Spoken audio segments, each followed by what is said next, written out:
트럼프 당선자의 2기 출범을 앞두고 그의 주변에 있는 여러 사람들이 거론되고 있습니다.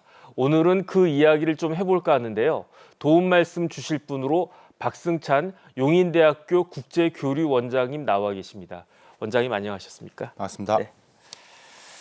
네, 트럼프 재집권 성공에 세계 각국의 정상들이 다양한 반응을 보내고 있는 것 같은데요. 먼저 이란인데 저는 이란이 이러한 그 확인서 내용을 보냈다 그 이야기를 보고 사실 조금 놀랐습니다. 그 대통령 당선 축하 메시지로는 조금 이례적이고 나아가서 좀 충격적인 내용이 아닌가 그런 생각도 들던데 어떤 내용이었습니까? 일단 그 확인서라는 내용이 이제 시청자 여러분들을 위해서 어떤 내용이냐면, 그러니까 이게 대선 한 20여일 앞두고 그 도널드 트럼프 전 대통령을 죽이지 않겠다라는 네네. 서면 확인서인데 네네. 이게 왜 나왔냐라는 걸 설명을 좀 드려야 될 것 같습니다. 그렇죠. 그래서 일단 이게 지난 9월에 이제 바이든 행정부에서 이제 트럼프 전 대통령을 해쳐서는 안 된다라는 서면 경고를 했습니다. 네네. 만약에 그런 시도가 있으면 전쟁 행위로 간주하겠다. 네. 거기에 대한 이제 확인서를 보내온 거죠. 네네. 이런 게 왜 나왔냐라고 했을 때, 트럼프 대통령의 친이스라엘 정책, 반이라는 건 다 알려진 사실입니다. 그래서 트럼프 일기 시절 같은 게 조금 우리가 회고해 본다라면 이란 혁명 수비대 이제 사령관도 사살 명령을 내렸고 2020년 1월 달이죠. 미국 공습으로 인해서 정말 사망을 했고 그때부터 이제 복수의 칼을 갈았던 것들이죠. 그다음에 네네. 트럼프 대통령 있을 때 이란과 핵 합의도 파기를 했고요. 여러 가지 이란 제재를 다시 부활시킨 사람이었기 네네. 때문에 이게 있었다. 그러다 보니까 이제 그러니까 지금 바이든 행정부에서 그런 이야기를 이제 했던 부분들이고, 사실 트럼프 대통령 조금 더 우리가 좀 가까이 일정을 본다라면 지난 10월 달에도 트럼프 지금 당선인이죠. 이런 말을 했습니다. 이스라엘이 이란의 핵시설을 공격해야 된다. 그러니까 이런 식의 말을 이제 함으로써 했기 때문에 당연히 이란 입장에는 복수의 의지가 좀 더 강해졌고, 그러니까 바이든 행정부의 이제 이런 이제 서명 경고에 이제 거기에 대한 답장을 보내온 경우다라고 이제 보시면 될 것 같습니다. 네. 뭐 암살하지 않겠다 이런 이야기를 들으면 이게 좋아해야 될 일인지 아니면 어떻게 생각해야 될지 모르겠는데 적어도 이란이 트럼프가 당선돼도 가만히 있겠다 이런 메시지로 읽히긴 합니다. 네. 그러면 그 이란에 대응되는 나라가 아무래도 이스라엘이라고 볼 수 있을 것 같은데 네타냐후 총리는 트럼프하고 굉장히 가깝잖아요. 그렇습니다. 네타냐후는 어떤 축하 메시지를 보냈겠네요. 일단은 축하 메시지뿐만이 아니라 지금 대외적으로 이야기를 하는 게 트럼프 지금 당선되고 나서 지금 전화 통화를 3차례나 했다. 네네. 그렇기 때문에 엄청 친하다라는 이야기를 지금 많이 하고 있죠. 그리고 나서 지금 트럼프 당선되고 지금 우리가 지금 일어나고 있는 중동 전쟁의 좀 내용을 보면 이스라엘이 지금 가자지구 난민촌을 또 공습을 하고 있고요.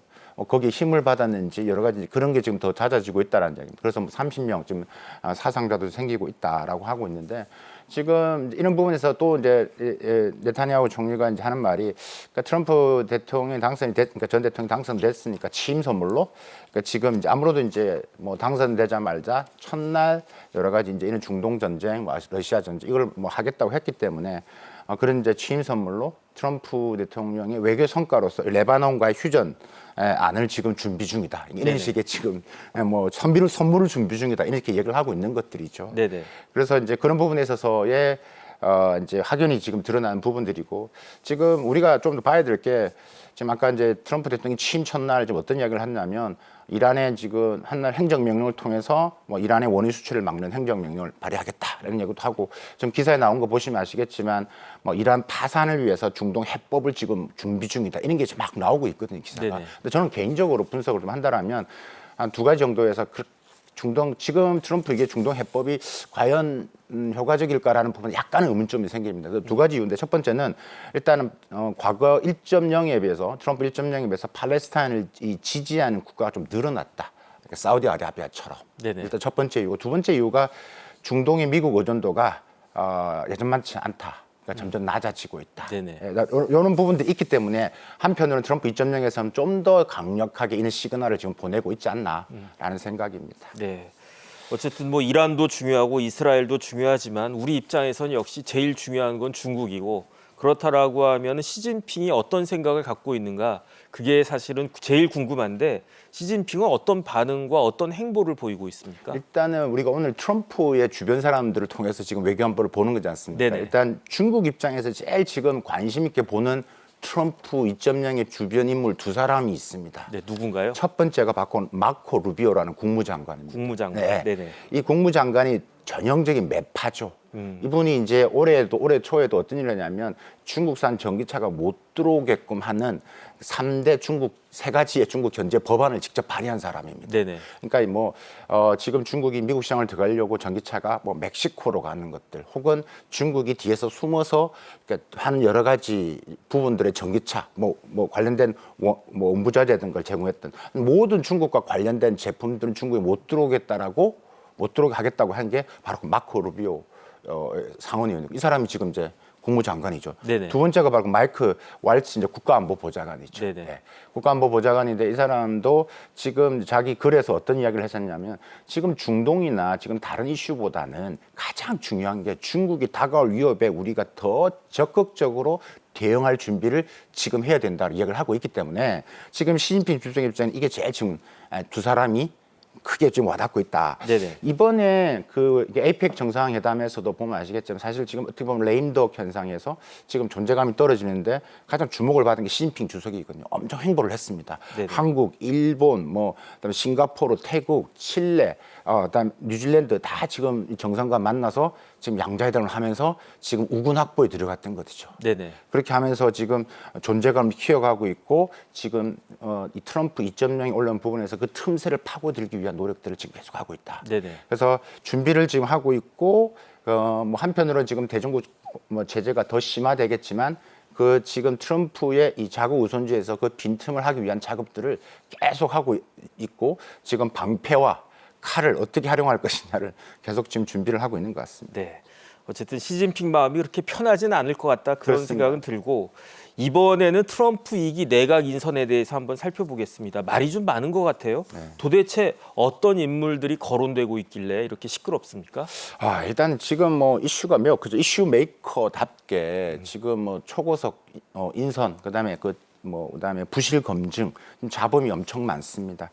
경력과 자질, 그다음에 여론에 이런 것들을 좀 다 전반적으로 검증을 해야 되는데, 이게 앞에도 자막에 나왔다시피 2시간 만에 지금 법무부 장관 같은 경우는 이제 그렇게 했다는 거 아니면 즉흥적으로 바이든 대통령 만나고 이 플로리다로 가는 비행기 안에서 결정을 했다는 거 아니겠습니까? 네네. 그러니까 그 중요한 자리를. 네. 네네. 근데 지금 이 법무부 장관이 지금 미성년자 성관계 의혹에 지금 또 연루되어 있고. 네네. 그러다 보니까 지금 여러 가지 시끄럽죠. 하나 더 본다라면 일단은 이번 인선을 크게 두 가지로 이게 결로 나눌 수 있을 것 같습니다. 첫 번째가 완전 충성. 그러니까 1기 때 내가 처음 경험이 없었어서 우리 보수당 부분에 있어서 가장 어떤 좀 부분에서의 조금 도움을 받는 측면에서 내 뜻대로 하지는 못했기 때문에 이번엔 내 뜻대로 하겠다는 측면에서 이 충성파 위주로 구성을 했다라는 거. 두 번째가 플로리다 이 의원들이 이번에 많이 들어갔습니다. 이 두 가지로 정리될 수 있는데 보훈 장관도 그렇고요. 대표적인 충성파 출신인 한 사람이죠. 그다음에 우리가 보건복지부 장관, 지금 이 보건복지 장관을 두고도 이슈가 큽니다. 이게 로버트 케네디 주니어인데 민주당 계열이지 않습니까? 그렇죠. 나와서 무소속으로 하다가 후보직 사퇴하고 트럼프 지지했습니다. 네네. 그러니까 이 부분에 대해서 지금 여러 가지 지금 이슈가 되고 있고, 가장 큰 게 이제 법무부 장관인 것 같습니다. 아까 네네. 말씀드렸다시피 이 지금 가장 구급하고 이 맥게이츠 하원의원인데 즉흥적 인선, 지금 이 사람에 대한 검증 이슈가 좀 뜨고 있고, 법무부 차관도 지금 개인 변호사 출신이거든요. 네. 그 부분도 지금 이슈가 계속 되고 있는 등등이 매우 많습니다. 네네. 그런데 이제 로버트 케네디 말씀하셨고 주니어, 그다음에 법무부 장차관, 국방부 장관 다 논란이 있는 것 같은데, 그럼에도 불구하고 많은 사람들이 제일 관심이 있어하고 관심을 끌고 화제가 된 인물은 누가 뭐라고 해도 일론 머스크 아닐까, 맞습니다. 그 생각이 드는데, 또 정부 효율부라고 하는 그 부처를 만든 거죠. 네. 디파트먼트 오브 가버먼트 이피션시, 참 말도 그렇고, 그다음에 이걸 줄이면은 도지라고 해가지고 일론 머스크 코인하고 또 이름이 같다, 그런 이야기도 맞습니다. 있는데, 그런데 이 일론 머스크가 임명된 것에 대해서 내부에서 불만을 넘어서 가지고 심지어 갈등까지 나오는 그런 양상인 것 같은데, 왜 그렇습니까? 월권 논란이 지금 월권? 네네. 이슈가 큰 거죠. 지난 17일에도 지금 트럼프 지금 당선인하고 그 일론 머스크 회장이 우리 종합 격투기대 UFC에서 똑같이 관람하러 등장을 했었죠. 네, 봤습니다. 신분을 또 네네. 다시 하는 건데, 그러니까 지금 뭐 미국 내 여러 가지 좀 이게 기사를 좀 보면 뭐 여러 가지 뭐 이게 first buddy, 그러니까 트럼프의 가장 첫 번째 친구 뭐 이런 이야기도 나오고 아예 공동 대통령이냐, 네네. 뭐 여러 가지로 지금 직관적으로 지금 참여를 한다, 뭐 이런 식의 선을 넘고 있다라는 게 지금 이렇게 이슈가 되고 있고요. 지금 아르헨티나 대통령이 지금 뭐 수입세 인하하는 부분에서 좋은 조치다라고 얘기를 했는데, 그것도 사실 어떻게 보면 트럼프 2.0에서 이야기하는 보복 관세와 조금 더 상반되는 또 이슈가 또 되겠고, 재무장관 인선을 두고도 아직까지 확정이 되지도 않는데 특정 인사를 딱 찍어서 네네. 공개 지지하는 것처럼 얘기를 하고 있고, 네. 그러니까 이런 것들이 지금 보여지는 것들이 이게 심하다, 월권행위다. 네네. 그래서 이제 뭐 이슈가 되고 있고, 근데 17일 날 아까 말씀드렸다시피 계속 같이 나오고 있기 때문에 이런 이슈는 논란은 아마도 좀 계속 되지 않을까라는 생각입니다. 네네. 그다음 이제 일론 머스크뿐만 아니고 지금 미국의 장관 중에서는 국무장관이 아무래도 제일 중요할 거고, 국무장관 못지않게 국방부 장관도 굉장히 중요할 것 같은데, 이번에 지명된 국방부 장관은 젊다 못해 제가 봤을 때 어린 사람 아닌가 이런 생각까지 드는데, 네. 그 지명됐던 피트 헤그세스는 어떤 사람입니까? 이 사람이 원래 그 유명한 폭스뉴스 진행자잖아요. 네네. 그러니까 폭스뉴스 진행자이기 때문에 또 폭스뉴스랑 또 트럼프 대통령 또 연관성이 있긴 한데, 지금 피트 헤그세스 자체가 지금 44세인데요. 젊은 나이죠. 네네. 이슈가 되고 있죠. 그러니까 미국의 이 군사를 책임지고 있는 국방부 장관, 특히 한 130만 대군의 이 현역 군들을 이끌어 나가야 되는데 이게 리더십이 있느냐. 그다음에 뭐 지금 이걸 두고 지금 끔찍한 악몽이다, 뭐 이런 군 내부에서도 지금 나온다고 이야기하지 않겠습니까? 그러니까 군 경험이 있긴 합니다. 있긴 하지만 지금 이런 특히 국방부처럼 이런 거대한 관료 조직이 이끌기에는 이게 맞느냐라는 이 논의가 지금 계속되고 있다. 그래서 지금 이게 결국은 개인적인 관계 때문에 이 큰 국방부 장관을 맡긴 거 아니냐라는 논란이 미국 공화당 내부에서도 나오고 있기 때문에, 네네. 이것을 어떻게 트럼프 대통령이 이게 헤쳐나갈지 또 우리가 또 지켜봐야 할 또 하나의 관전 포인트이긴 합니다. 네. 44살이면요. 우리나라로 쳐도 고참 중령 정도 되는 사람이 한 44살 정도 될 텐데, 그런 사람이 장군들 다 제끼고 네. 그리고 국방부 장관 된다라고 하는데 과연 잘할 수 있을까? 제가 걱정되기까지 합니다. 그러니까요. 이게 미국 내에서 아시겠지만 군 국방부 장관이라는 게 다 거기서 정말 오랫동안 네네. 다 장성을 달고 이렇게 해야 되는데, 지금 뭐 이 프로그램 뉴스 진행자가 이제 한다는 부분에 있어서의 논란이 계속되고, 계속 지금 이제 공화당 내부에서 이에 대한 부분들에서는 수정적인 요구를 계속 해야 목소리를 내야 된다라는 의견들이 지금 나오고 있죠. 그래서 네네.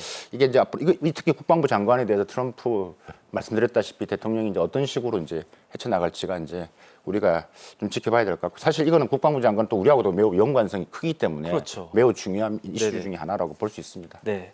어쨌든 교수님이 이번에 트럼프가 기용한 인물들 한번 쫙 정리를 갖다가 해주시면 좋을 것 같습니다. 그러니까 앞에서 뭐 제가 말씀드렸던 분들을 좀 제외를 하고, 네네. 지금 지금 언급을 드렸기 때문에, 일단 뭐 제가 충성파 말씀을 드렸지 않습니까? 그다음에 플로리다라는 두 가지 키워드를 말씀을 드렸는데, 또 하나가 이제 젊다라는 것들이 있죠.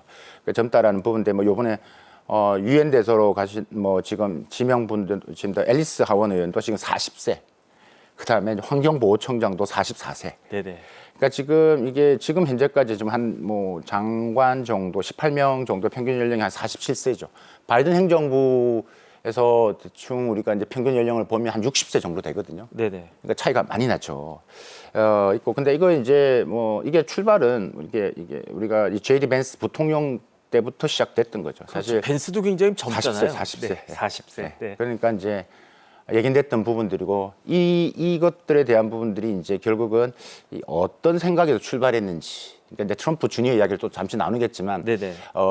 아마도 이제 그런 것도 좀 크지 않았나라는 생각이고, 매우 파격적인 부분들입니다. 그래서 이게 과연 정말 트럼프가 어떤 생각으로 이 자기의 2.0 시대를 이끌어갈지, 우리가 진짜 불확실성이 더 커질 수밖에 없고, 우리가 좀 더 자세히 지켜봐야 될 것 같고, 거기에 따른 우리에 미치는 영향들, 그다음 우리가 어떠한 한미 협력을 방향성을 설정해야 될지도 우리가 조금 더 고민해 봐야 될 것 같습니다. 네, 뭐 기대 반 근심 반 이럴 수밖에 없는 것 같은데, 결국은 인사가 만사라고 하지 않습니까? 네. 그런데 무리한 인사를 하면 결국은 후폭풍이 있을 수밖에 없을 것 같은데 그런데 트럼프는 다 계획이 있는 겁니까?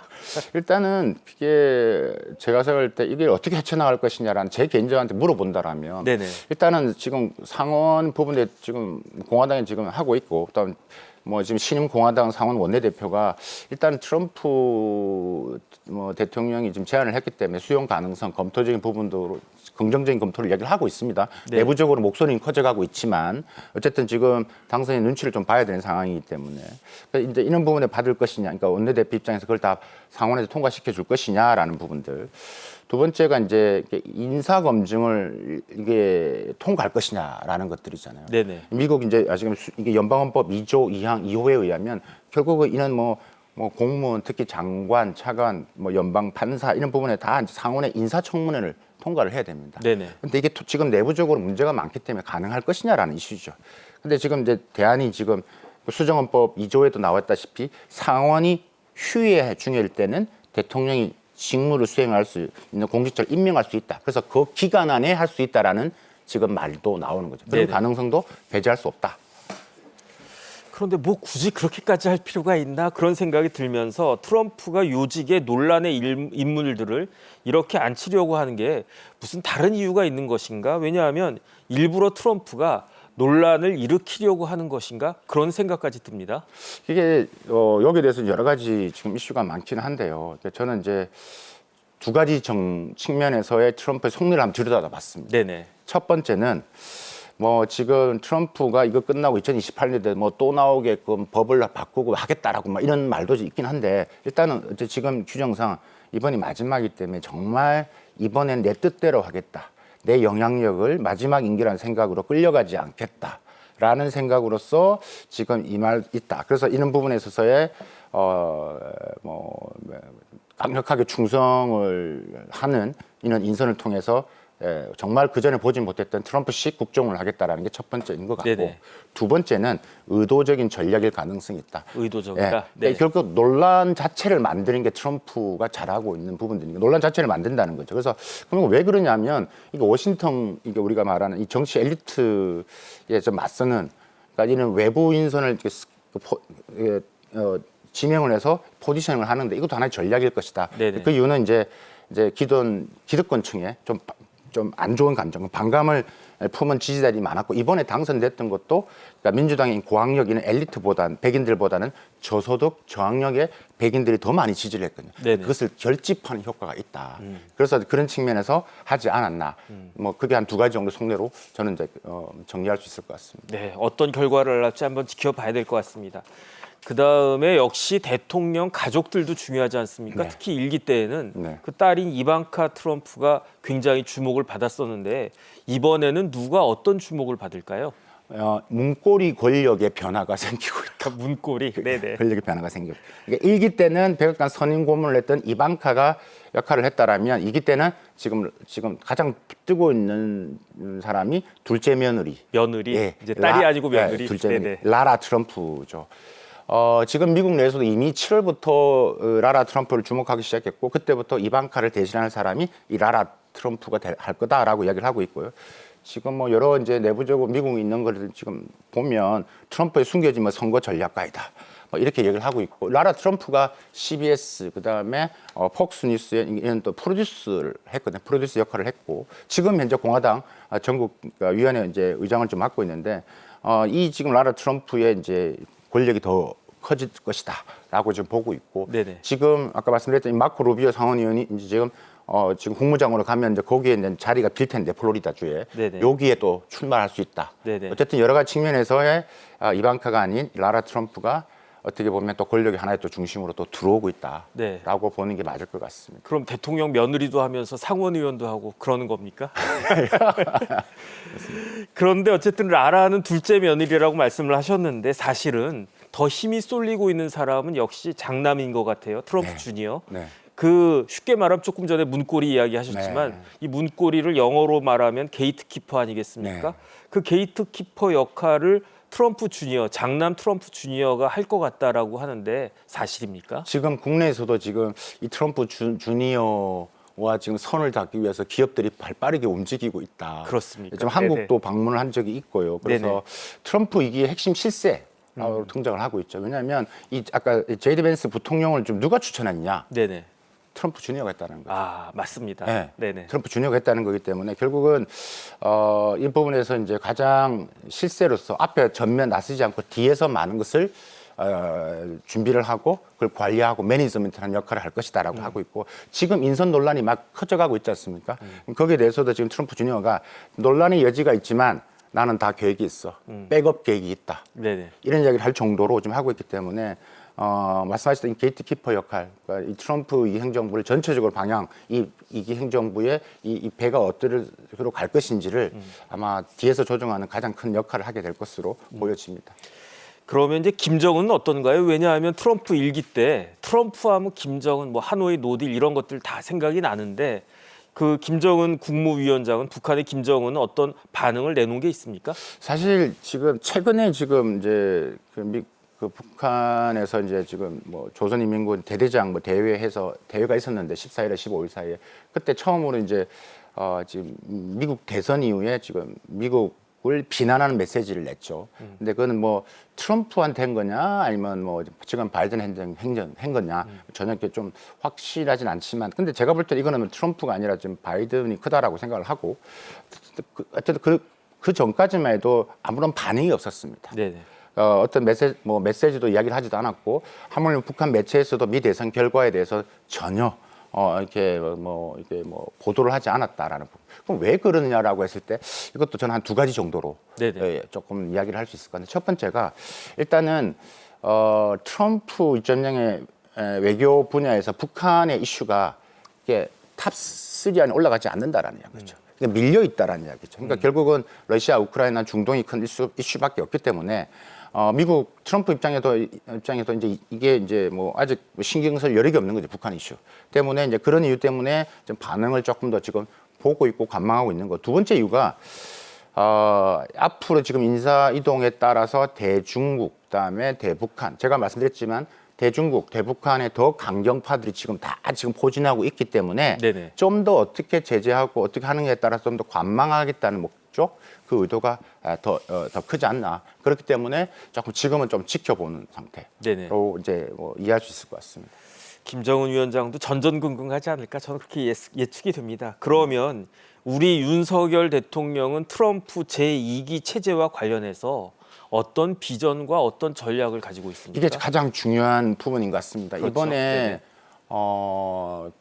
이제 우리가 에이펙 정상회담 때 보면 아시겠지만, 그러니까 한미일 정상회담 때 한 40분이 걸렸고요. 한 40분 동안 이야기를 했고, 뭐 미중 간의 정상회담 100분 정도 시간 소요됐습니다. 근데 한미 정상회담은 뭐 이미 한미일 정상회담에서 이야기했지만 한미 정상회담에서 한 10분 정도밖에 안 했거든요. 그래서 이제 우리가 지금 이제 한미일 삼국 협력 사무국도 이번에 공동 성명을 통해서 지금의 한미일 협력체가 계속 이어져 나갈 것으로 지금 이제 하기 위한 지속적으로 하기 위한 여러 가지 이제 딱 묶는 그런 형태를 좀 했는데 트럼프 2.0에서 이게 이제 더 단단해질 것이냐는 조금 더 우리가 봐야 된다. 그러니까 제가 볼 때는 한미일 삼국 협력도 그렇고 한미도 그렇고 총론 부분에서는 같은 방향을 가겠지만 강론 부분에서는 다를 수 있다. 왜냐하면 일단은 우리가 방위부 분담이라든지 그다음에 뭐 대한국에 대해 우리나라가 무역도 이게 흑자를 미국 입장에서는 적자를 보는 나라의 한 8위에 해당되기 때문에 고일 관세 부과가 분명히 예상이 되고 있고요. 그다음에 IRA 부분들, 그다음 칩스법 이런 부분에서의 우리 기업들이 매우 깊숙이 연결되어 있는 상태에서 이런 부분에서의 이슈가 많기 때문에 조금 더 이제 다른 결에서 한미 관계를 묶어야 되고 또 한미일 관계를 만들어 나가야 되는 이슈가 될 것으로 보여집니다. 네네. 예측하기 어려운 트럼프 2기 시대. 하지만 잘 예측해서 한국과 미국이 서로 윈윈해야 될 것입니다. 지금까지 박승찬 용인대학교 국제교류원장님과 말씀 나눴습니다. 원장님 감사합니다. 감사합니다.